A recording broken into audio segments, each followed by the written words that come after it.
ప్రభువు రక్షకుడు అయిన యేసుక్రీస్తు పరిశుద్ధ నామములో మీ అందరి నా యొక్క శుభాలను తెలియజేస్తున్నాను. దేవుడు మిమ్మల్ని మీ కుటుంబాన్ని బహుగా దీవించును గాక. దేవునికి మహిమ కలుగును గాక. ఈ రోజు దేవుని ఆదరణ వాక్యాన్ని ధ్యానించుకుందాం.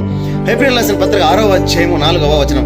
ఒక్కసారి వెలిగింపబడి పరలోక సంబంధమైన వరములు రుచి చూచి పరిశుద్ధాత్మలో పాలువారై దేవుని శక్తి అనుభవించిన తప్పిపోయిన వారు ప్రభునందు తిరిగి లేవట అసాధ్యమైన వాక్యం సెలవిస్తుంది. కానీ ఈ కృపాకాలం మారు మనసు పొంది బాప్టిజం తీసుకుని ఏసే బిడ్డలు, మీ పాస్టర్లము, మీ సువార్థికులము, మీ రెవరెండర్లు, మీ బిషప్లము, మాకు 35 ఏళ్ళ అనుభవం ఉంది, అనేక అద్భుతాలు చేశాము అని చెప్పుకుని పడిపోయి ఉన్నారా? భయపడాల్సిన అవసరం లేదు. దేవుడి సన్నిధిలో మన పాపాలు ఒప్పుకొని విడిచిపెట్టినట్లయితే ఆయన కృపగల దేవుడు, కరుణగల దేవుడు కనుక క్షమించడానికి సిద్ధంగా ఉంటున్నాడు. కనుక మన పాపాలన్నింటినీ ఒప్పుకొని విడిచిపెడదాం. దేవుడిచ్చే శక్తిని పొందుకుందాం. అనేక మందికి శుభవార్తను ప్రకటిద్దాం. నశించిపోతున్న వారిని అగ్నిలో లానట్లాగా దేవుడికి అప్పగిద్దాం. మంచి దాసులు అనిపించుకుందాం. మనం పరలోక రాజ్యం చేరుకుందాం. అందరిని పరలోక రాజ్యం చేరుద్దాం. ఈ కొద్ది మాటలు దేవుడు దీవించును గాక. God bless you.